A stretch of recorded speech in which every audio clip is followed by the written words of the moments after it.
Okay, this is a Sma X8C. I decided to take it out for a flight today and didn't heed the warning of the heavy winds. The winds didn't feel that bad on the ground, but when they got up aloft, they were really blowing, and basically this Sma does not have enough power to overcome the wind. It will stay flying, but you have a heck of a time unless you keep it upwind. Once it gets downwind, there's no getting it back. It just keeps going. So I was fortunate enough to have my buddy Paul with me today.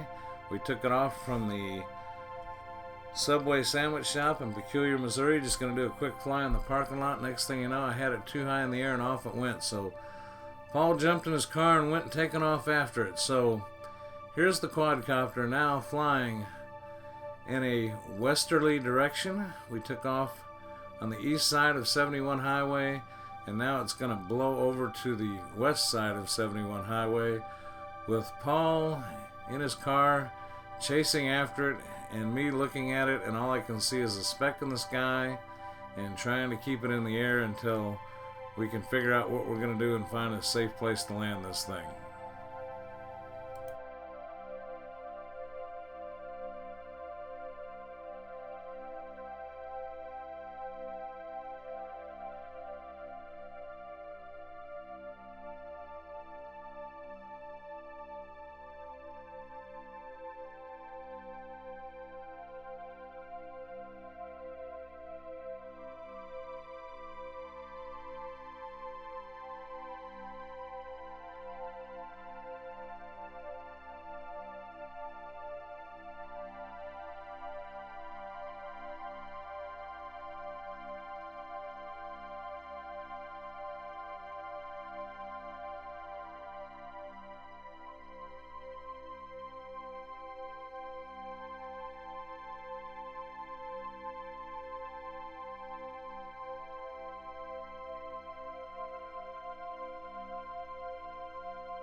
Okay, the quadcopter's on the other side of 71, and Paul really has had a heck of a time seeing it.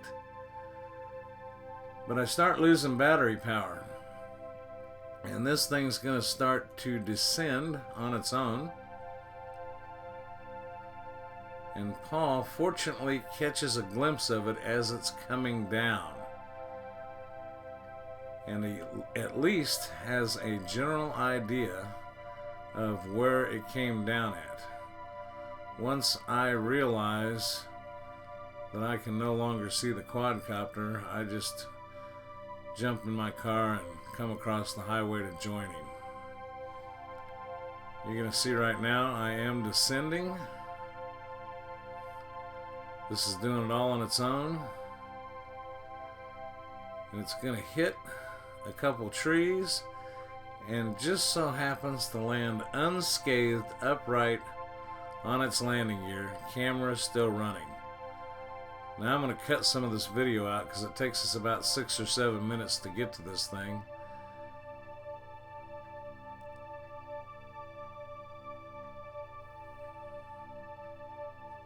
Okay, that's me now in the parking lot of the Lions Club, which the quadcopter is facing with the camera still running.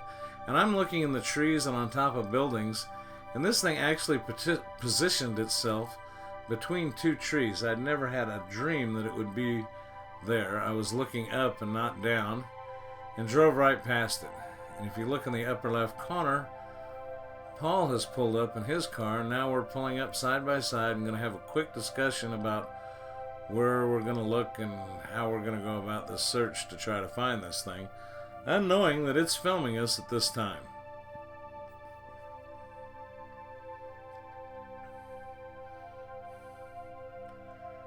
Here in just a minute, we're going to split off from each other and continue driving around for a while, and you will actually see Paul pull into the Lions Club parking lot as well and take a look. But just as I was doing, I'm sure he was looking at the rooftops and in the parking lot and wouldn't even dream to look between the two trees that had managed to go through and land upright undamaged.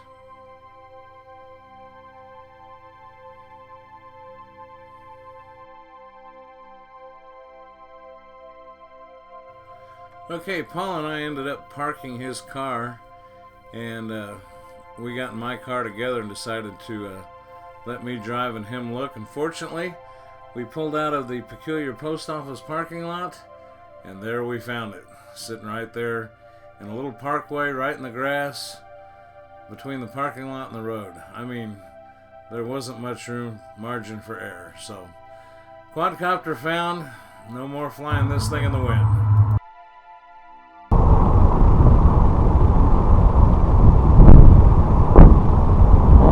Yeah, good thing I had you take off. Yeah, because when I tracked it, I could see it, and I mean, and I kept looking and looking and looking, and as I started getting across, about midway on the bridge, it just dropped like a rock. Well, how it landed here, right side up, and I can't figure out with the camera.